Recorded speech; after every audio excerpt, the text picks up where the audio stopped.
Bonjour Aurélie et merci d'avoir accepté mon invitation et d'être avec nous aujourd'hui. Merci, bonjour.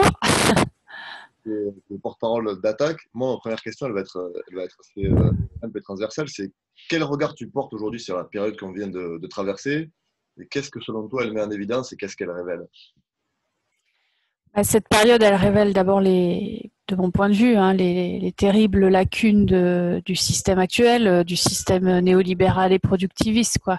Et on a vraiment d'ailleurs ces racines-là de ce système qui expliquent la crise, qui les a aggravées, voire même qui expliquent la crise, parce qu'on sait aujourd'hui qu'une des causes mises en avant de la transmission, enfin de la pandémie, de la transmission de ce type de virus des espèces animales à l'espèce humaine, c'est notamment le fait qu'il y ait une déforestation, une urbanisation forcenée, le fait que le virus ait pu aussi être propagé à cette vitesse-là d'un continent à un autre, c'est aussi parce qu'on a une ultra-mondialisation, le fait qu'on n'ait pas pu avoir aussi à temps les masques, les tests, etc. C'est aussi parce on a des, on a des flux, on a une extrême dépendance aux flux internationaux et on a délocalisé tout un tas de secteurs industriels primordiaux, quoi, du type les médicaments.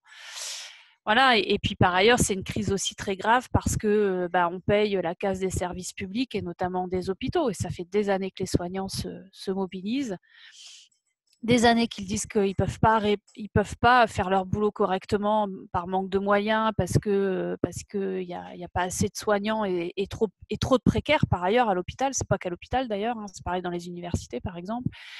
Et du coup voilà, on paye le prix fort de ce système, on paye le prix fort d'un gouvernement ultra-libéral par ailleurs, qui du coup pendant cette crise aussi a fait erreur sur erreur, est un État défaillant. Donc on paye le prix fort et c'est donc pour moi pas seulement une crise sanitaire au sens classique du terme, c'est une crise aussi de ce système.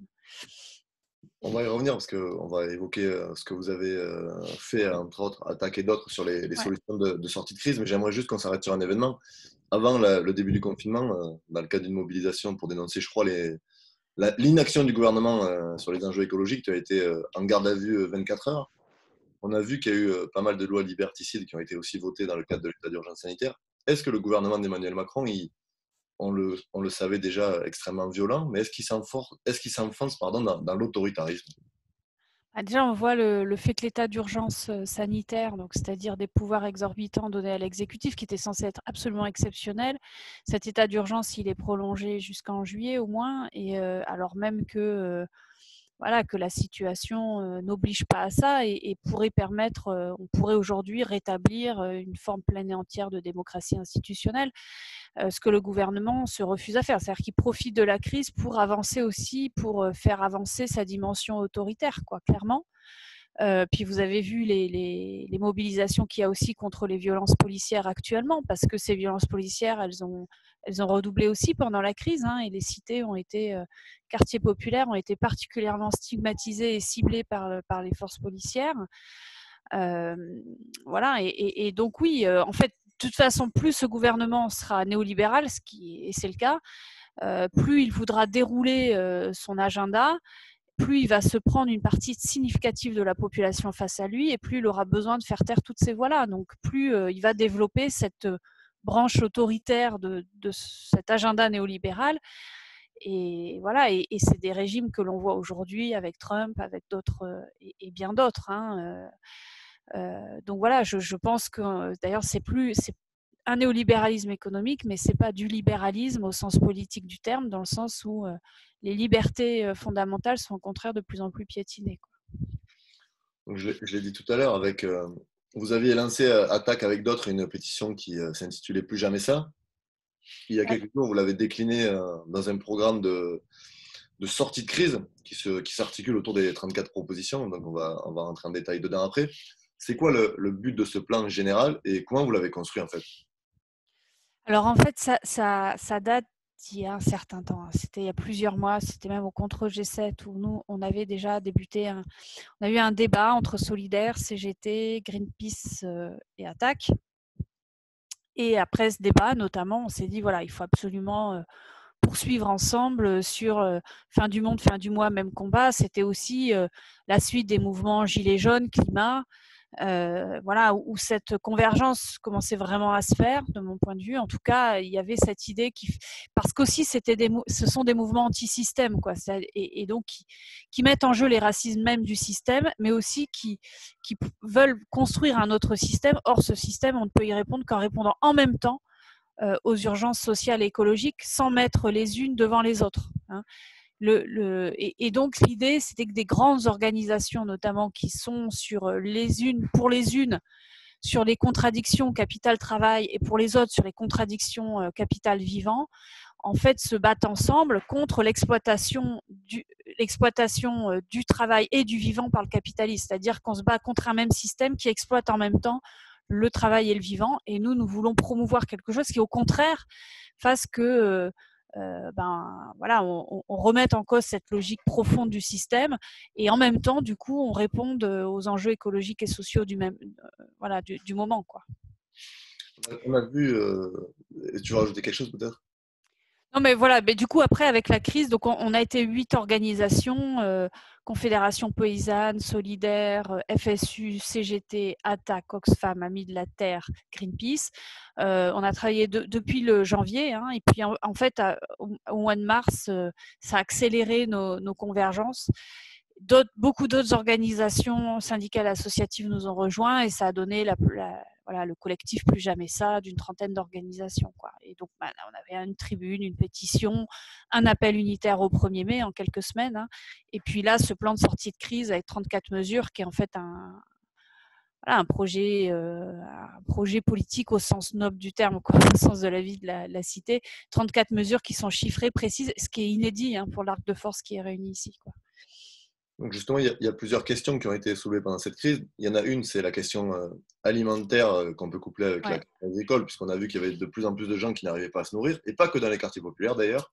On a vu une agriculture en difficulté, parce que moi j'ai découvert de façon totalement surréaliste qu'on manquait de 400 000 personnes par exemple pour travailler, donc de la main-d'œuvre étrangère. Vous, dans les propositions que vous avez mises sur la table, il y a notamment celle de former des nouveaux salariés aux travailleurs agricoles, et en parallèle de garantir une alimentation saine et accessible à tous. Tu peux nous expliquer, nous détailler un peu ce que ça veut dire? En fait, aujourd'hui, le problème sur les salariés agricoles, c'est surtout qu'ils sont tellement surexploités, tellement mal payés, qu'aujourd'hui, on compte essentiellement sur une main-d'œuvre immigrée, voilà, avec des jobs que très peu de monde ici accepterait, quoi, voilà, pour être clair.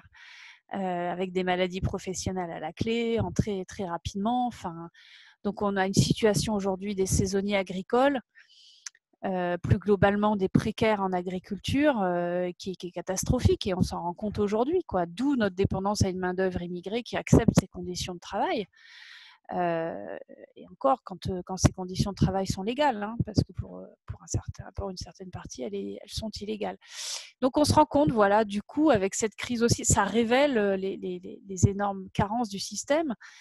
Et en même temps, voilà, ça veut dire aussi qu'il y a toute une agriculture familiale à repenser. Il faut aussi qu'il y ait des contrôles et une conditionnalité sociale beaucoup plus importante, pas seulement qu'en agriculture. Hein.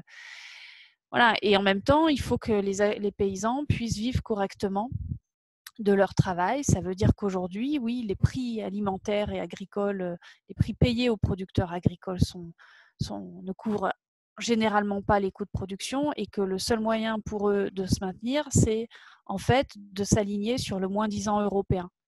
Donc là, il y a une course au moins-disant social et au moins-disant environnemental en Europe qui est catastrophique. Et on le voit en agriculture. C'est-à-dire que pour tenir le coup face à l'agriculture espagnole ou même allemande, etc., le seul moyen, c'est de pousser vers le bas au plus possible les fameuses charges liées au travail et même aussi d'avoir le moins possible de contraintes environnementales pour faire en sorte d'avoir des coûts de production les plus faibles possibles de ce point de vue-là. Donc vous voyez, si on veut répondre à ça, il faut remettre en cause le libre-échange européen et l'Europe néolibérale. Il faut remettre une régulation en place, une régulation des marchés agricoles. Donc, c'est repenser totalement la politique agricole commune. Ça veut dire qu'il faut arrêter aussi d'être en concurrence vis-à-vis des pays tiers, hors de l'Europe. Donc, ça veut dire aussi stopper les accords de libre-échange et casser ceux qui ont été signés. Ça veut dire vraiment un chamboulement. C'est-à-dire que quand vous prenez, par exemple, une question précise qui est celle de comment on fait pour avoir une transition de l'agriculture écologique et sociale, c'est pas seulement au niveau national par ailleurs que ça se passe, et c'est vraiment une remise en cause profonde des politiques mises en place, quoi. Donc, tu parlais de conditionnalité des aides. On a vu depuis le début de la crise qu'il y a eu beaucoup de milliards d'euros qui ont été distribués. Emmanuel Macron a même fait un discours sur l'automobile en disant il faut maintenir la production, on connaît son dialogue. Et le lendemain, Renault annonce qu'il supprime quasiment 6 000 postes en France. On apprend que le PDG d'Air France va toucher 800 000 euros de bonus. Comment on fait aujourd'hui Voilà. pour empêcher c'est quoi les solutions pour mettre fin à ça, cet argent public qui en fait sert à gaver quelques-uns et supprimer des emplois? C'est là qu'en fait, la réponse, elle peut pas être juste d'urgence, quoi. Il faut que ce soit des mesures pérennes. C'est comme sur les hôpitaux. C'est pas seulement distribuer des médailles, hein. C'est sur le long terme. Là, nous, on demande 100 000 emplois pérennes, fonctionnaires, pas précaires, hein. C'est pareil sur les plans de relance. Sur les plans de relance, entre guillemets, je préfère parler de relance de l'activité ou de l'emploi surtout. Voilà, parce que c'est quelle activité par ailleurs. Donc, relance de l'emploi au service de la transition écologique et sociale, ça veut dire que nous, c'est pas d'aide s'il y a des licenciements. Enfin, il faut un engagement de non-licenciement.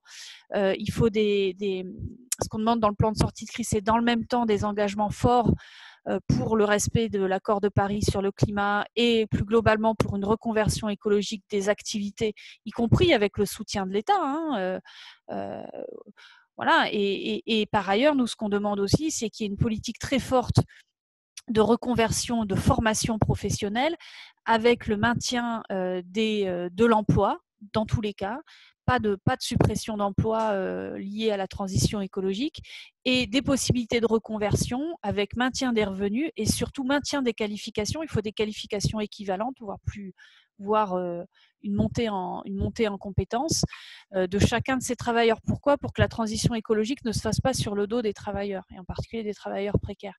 Il ne s'agit pas de dire qu'on ne se trompe pas. Nous, on ne demande pas dans le plan de sortie de crise, on diminue l'activité de Renault, on diminue l'activité de l'aérien, et puis les salariés qui se démerdent. Non, justement, on a travaillé par exemple avec des organisations environnementales et syndicales, justement, pour voir comment nous, on peut proposer des plans de relance qui soient à la fois en réponse à l'urgence écologique et qui permettent cette reconversion productive qui est absolument nécessaire. Oui, il faut diminuer les transports aériens. Oui, il faut diminuer le transport routier. Oui, par contre, il faut augmenter le transport ferroviaire. Il faut remettre, d'ailleurs, on parle de ça, hein, il faut absolument remettre des emplois. Il faut relancer les lignes secondaires. Là, c'est pas à toi que je vais expliquer tout ça, mais voilà, il faut relancer tout ce qui est le transport ferroviaire et des personnes et des marchandises. Donc là, il y a plein d'emplois qui sont à pourvoir, de la même façon qu'il y en a plein dans la rénovation thermique des logements à pourvoir, il y en a plein dans l'agriculture biologique. Voilà, il y a plein, par contre, de secteurs, et sans compter le secteur des services, de la santé, aux personnes dépendantes, etc. Donc, il y a des gisements d'emplois. Et nous, on avait compté dans un autre travail qu'on avait fait avec des syndicats et des organisations environnementales, on avait compté qu'on pouvait créer comme ça des centaines de milliers d'emplois en France qu'on peut financer par ailleurs. C'est pour ça que dans le plan de sortie de crise, il y a aussi, sur les 4 parties, il y a toute une partie sur le financement pour montrer qu'on peut tout à fait financer ça. Ce qui est important pour nous, c'est, certes, on est sur des mesures de changement de système, mais en même temps, on n'est pas dans la grande utopie, hein. Tout ça, c'est finançable, c'est chiffré, c'est possible aujourd'hui de le faire, quoi. Donc, évidemment, on s'aperçoit qu'il y a une notion qui est beaucoup présente dans ce que tu dis, dans ce que toutes les organisations politiques et syndicales progressistes disent, c'est la question écologique. Pourquoi aujourd'hui elle est si peu présente dans le discours d'Emmanuel Macron, qui pourtant, dès le début de son quinquennat, c'est quand même a essayé de se peindre en vert, même si on n'était pas dupe. Mais aujourd'hui, dans tous ses discours, on n'entend quasiment pas parler d'écologie, il n'utilise même pas le mot. Je ne suis pas dans sa tête, hein, mais Pourquoi il essaye plus de verdir son discours? Je pense qu'il sent aussi que là, c'est les préoccupations de fin du mois qui sont les plus importantes. Donc, de toute façon, il est dans des logiques électoralistes à court terme. Les élections arrivent, voilà. Bon, par ailleurs, il sera tout à fait capable de changer de discours dans un mois. Hein. Je veux dire, il y a 2 mois, il nous a quand même annoncé qu'il fallait sortir certains biens et services des lois du marché.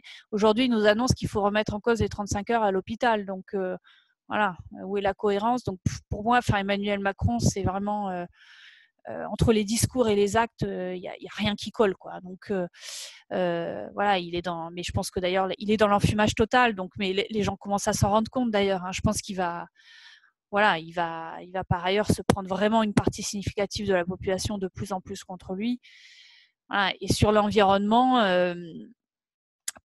qui sait, dans un mois, il nous ressortira un grand discours sur l'environnement, j'en sais rien.